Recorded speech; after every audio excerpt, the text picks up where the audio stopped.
Good morning everyone. Now today we are going to start a new chapter.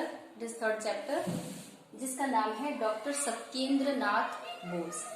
Doctor Satyendra Nath Bose की इस कहानी में उनकी महानता का दर्शन कराया गया है। इस पाठ में बच्चों को कुछ कठिन शब्द हैं, जैसे कि गणितज्ञ। गणितज्ञ का अर्थ होता है गणित विषय के ज्ञाता। प्रतिभाशाली का अर्थ होता है बहुत होशियार। प्रशंसनीय यानी कि सराहनीय। उत्साह यानी मनोबल। प्रशंसा यानी तारीफ। आकांक्षा का अर्थ होता है इच्छा। और प्रसिद्धि यानी कि लोकप्रियता, लोगों में प्रिय। बच्चों, जो इस कहानी में डॉक्टर सत्येंद्र नाथ बोस की बात बताई गई है वो एक बहुत बड़े गणित शास्त्री हैं और जिनकी महानता का दर्शन कराया गया है।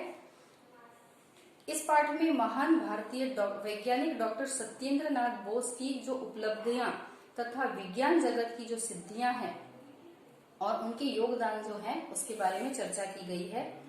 इस पाठ को हम पढ़कर उसके समझने की कोशिश करेंगे कि महान गणितज्ञ और भौतिक शास्त्री सत्येंद्र नाथ बोस का जन्म 1 जनवरी सन 1894 ईस्वी सन को कोलकाता में हुआ था। इनके पिता श्री सुरेंद्रनाथ रेलवे विभाग में कार्य करते थे। पिता ने बालक सत्येंद्र नाथ को बड़े लाड़ प्यार से बड़ा किया था। इनके पिता ज्योतिष विज्ञान को बहुत माना करते थे। यानी कि सत्येंद्र नाथ के जो पिता थे वह भी एक बड़ी महान हस्ती थी। एक बार एक ज्योतिषी ने बालक सत्येंद्र नाथ के बारे में भविष्यवाणी की कि यह बालक बड़ा होकर सारे विश्व में प्रसिद्धि पाएगा। जब सत्येंद्र नाथ छोटे थे उसी समय उनके पिता को किसी ज्योतिषी ने यह भविष्यवाणी करते हुए बताया था कि यह जब बड़े हो जाएंगे तब पूरे विश्व में प्रसिद्ध हो जाएंगे। और ऐसा ही हुआ। सत्येंद्र नाथ आरंभ से ही तीव्र बुद्धि थे। जो बालक बचपन से ही होशियार होता है वह हमें समझ में आता है कि हाँ, ये बालक बड़ा होकर जरूर एक महान व्यक्ति बनेगा। वे बड़े प्रतिभाशाली थे। उनकी आरंभिक शिक्षा एक हिंदू विद्यालय में हुई थी। वे जो पाठ पढ़ते थे उसे शीघ्र ही याद कर लिया करते थे। कुछ बच्चों का कैचिंग पावर इतना अच्छा होता है। जिस तरह सत्येंद्र नाथ छोटे थे तब जो भी वो पढ़ते थे तब वो फटाफट से उन्हें याद रह जाता था। अध्यापक भी उनकी प्रशंसा करते थे। उनके टीचर भी उनकी तारीफ करते थे। एक बार उन्होंने गणित की 100 अंक की परीक्षा में 110 अंक प्राप्त किए। इट इज वेरी गुड ना। 100 आउट ऑफ 100 ही गेट 110 मीन्स 100 अंक में से उन्होंने 110 अंक प्राप्त किए, क्योंकि सत्येंद्र नाथ एक प्रश्न को कई विधियों से हल किया करते थे। मीन्स जो वो प्रश्न को सॉल्व करते थे उनका सॉल्व करने का तरीका अलग अलग होता था। इसी से उनकी प्रतिभा का पता चलता था कि वे सदैव कक्षा में प्रथम आते थे। आरंभिक शिक्षा खत्म करके वे कोलकाता के प्रेसिडेंट कॉलेज में प्रविष्ट हो गए। यहाँ भी उन्हें अपनी प्रतिभा का जादू बिखेर दिया। जो बालक, जो व्यक्ति होशियार होता है वो जहाँ जाता है, जिस जगह जाता है, अपनी प्रतिभा को निखार देता है। सन 1915 में उन्होंने कोलकाता विश्वविद्यालय से प्रथम स्थान प्राप्त कर गणित में MSc की परीक्षा में उत्तीर्ण हो गए। साथ ही उन्होंने प्रसिद्ध वैज्ञानिक अल्बर्ट आइंस्टाइन के सापेक्षता के सिद्धांत का अंग्रेजी अनुवाद किया। यह अनुवाद बहुत प्रशंसनीय और सराहनीय था। जो पद पर वे चल रहे थे वहां उन्हें प्रशंसा ही मिलती थी। सन 1917 में कोलकाता विश्वविद्यालय में गणित एवं भौतिक विभाग में शुभारंभ पर वे प्राध्यापक नियुक्त कर दिए गए। उन्होंने भौतिकी तथा गणित दोनों का अध्ययन किया। अध्ययन कार्य के साथ उनका अनुसंधान कार्य भी चलता रहा। वो अध्ययन के साथ अपना अनुसंधान कार्य भी करते रहते। नाभिकीय भौतिक तथा चुंबकत्व विषय पर उनका गहन अध्ययन भी चलता था। शिक्षक बनने के बाद भी उन्होंने अपना अध्ययन कार्य नहीं छोड़ा। वे हमेशा अध्ययन करते रहते थे। सन 1921 में बोस ढाका विश्वविद्यालय में गणित के प्राध्यापक चुने गए। वहीं पर उन्हें 2 शोध पत्र लिखे। अल्बर्ट आइंस्टाइन उन शोध पत्रों को पढ़कर बहुत प्रसन्न हुए तथा उनका अनुवाद कर उन्हें जर्मन पत्रिका में प्रकाशित किया गया। जो कार्य उन्होंने किया उसकी सराहना विश्व में की गई। ये एक उनके लिए ये बहुत बड़ी बात है। प्रकाशन के पश्चात प्रशंसाओं का तांता लग गया। उनकी प्रसिद्धि विदेशों में भी होने लगी। उनका नाम अल्बर्ट आइंस्टाइन के साथ लेने जाने लगा। इससे सत्येंद्रनाथ बोस का उत्साह अधिक बढ़ गया।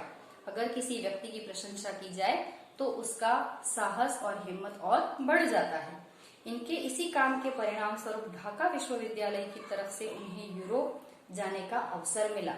अब उन्हें विदेश से भी ऑफर आने लगे। वहां आइंस्टाइन ने बॉस का हार्दिक स्वागत किया। उन्होंने मैडम क्यूरी और डी ब्रोगली के साथ कार्य किया। सभी वैज्ञानिकों ने उनकी बहुत प्रशंसा की। यूरोप से वापस आकर ढाका उन्हें सम्मानित विश्वविद्यालय के भौतिक विभाग का अध्यक्ष नियुक्त कर दिया गया। सन 1954 में सत्येंद्रनाथ पेरिस गए। वहां उन्होंने गोष्ठी में अपना भाषण और विचारों से सबको मोहित कर दिया। वो जो भी बोलते थे, जो भाषण करते थे, उससे लोग मंत्रमुग्ध हो जाते थे। ताप और विकिरण संबंधित उन्हें शोध को सुनकर और देखकर वैज्ञानिकों ने उनकी बहुत प्रशंसा की। बोसोन कणों का नाम उन्हीं के नाम पर से रखा गया है। सन 1956 में उन्होंने सेवा के अवकाश ग्रहण कर लिया, परंतु वे फिर भी कार्य करते रहे। अवकाश ग्रहण करने के पश्चात विश्व भारती में उन्हें उप कुलपति बनाया गया। इस पद के साथ ही उन्होंने अध्ययन की दशा सुधारने का हर संभव प्रयास किया। अध्ययन कार्य यानी कि शिक्षण प्रथा को सुधारने के लिए भी उन्होंने बहुत कार्य किए। सन 1958 में उन्हें रॉयल सोसाइटी लंदन ने फेलो चुना। सन 1959 में उन्हें राष्ट्रीय शिक्षक के सम्मानित किया गया। भारत सरकार ने बोस की उपलब्धियों और कार्यों के लिए उन्हें पद्म विभूषण से भी सम्मानित किया गया है। इतनी महान हस्ती थी कि उन्हें पद्म विभूषण से भी सम्मानित किया गया। उच्च व्यक्ति के धनी सत्येंद्रनाथ ने विज्ञान के क्षेत्र में तो अनोखे कार्य किए ही हैं, लेकिन समाज और धर्म में भी उन्होंने गहरी आस्था दिखाई है। वे भगवान बुद्ध के अहिंसा के सिद्धांत पर चलते थे। अधिक आयु होने पर भी वे ज्यादा से ज्यादा विचार गोष्ठी में भाग लेते और विचारों का आदान प्रदान करते थे। अर्थात वो जब तक जीवित रहे तब तक उन्होंने अपने कार्य को थमने नहीं दिया। उनकी सेवाओं के लिए संस्थान तथा वैज्ञानिक हमेशा आकांक्षा रखते थे। हमें कोई भी विज्ञान संस्था हमेशा यह चाहती थी कि वे उनके साथ जुड़े और अपनी प्रसिद्धियों का उन्हें लाभ दे। 4 फरवरी सन 1974 में अचानक हृदय गति की रुकने से सत्येंद्रनाथ का देहावसान हो गया।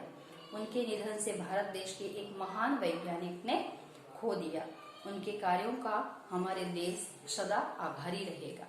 जो कार्य उन्होंने किए हैं, जो प्रसिद्धियां, जो सिद्धियां उन्होंने प्राप्त की है, उसके लिए देश हमेशा उन्हें याद रखेगा, उनकी महानता का आभारी रहेगा। तो बच्चों, महान बनने के लिए जो रास्ते पर चलना पड़ता है, वो सफल होना पड़ता है। वो रास्ता सरल नहीं होता, वो बहुत कठिन होता है। इतनी सारी कठिनाइयों का सामना करने के बाद ही वह व्यक्ति महान बन सकता है। इसलिए हमें भी अगर सत्येंद्रनाथ बोस की तरह महान बनना है, महान वैज्ञानिक बनना है, तो हमें अपने विषय का संपूर्ण ज्ञान होना आवश्यक है। और संपूर्ण ज्ञान प्राप्त करने के लिए हमेशा उन विषयों में डूबे रहना, उन विषयों का अध्ययन करना, उन विषयों की जो कमियां हमारे अंदर हैं उसे दूर करना बहुत आवश्यक होता है। और उसके लिए हमें निरंतर प्रयास करते रहना चाहिए। निरंतर प्रयास से ही हम अपने लक्ष्य तक पहुंच सकते हैं। तो बच्चों, आपको भी अगर अपने जीवन में आगे बढ़ना है, ऐसी कथाएं सुनने के बाद हमें ये प्रेरणा मिलती है कि इन व्यक्तियों ने अपने जीवन में जो भी महानता, जो भी उपलब्धियां प्राप्त की है, वह आसानी से नहीं मिली है। उनके लिए उन्होंने बहुत अथाग प्रयत्न, अथाग मेहनत की है। तो अगर हम भी अपने जीवन में इस मेहनत के रास्ते को अपनाएं, हम भी अपने जीवन में बहुत मेहनत करें, अपने लक्ष्य तक पहुंचने के लिए अपने बड़ों का आशीर्वाद, बड़ों का सम्मान करें और हमेशा निरंतर प्रयत्न करते रहें, तो हम भी अपने जीवन में एक दिन अपना लक्ष्य प्राप्त कर सकते हैं। और महान हस्तियों की तरह हम भी विश्व में, अपने देश में महान बन सकते हैं। और जब हम महान बनेंगे तो हम उसे अपने आप, अपने देश को भी महान बनाएंगे। हमारा जीवन धन्य हो जाएगा। तो बच्चों, इस लेसन को आपको रीड करना है। जो इसमें मैसेज है उसे समझने की कोशिश करनी है और उसे अपने जीवन में शामिल करना है। उस राह पर हमें चलना है।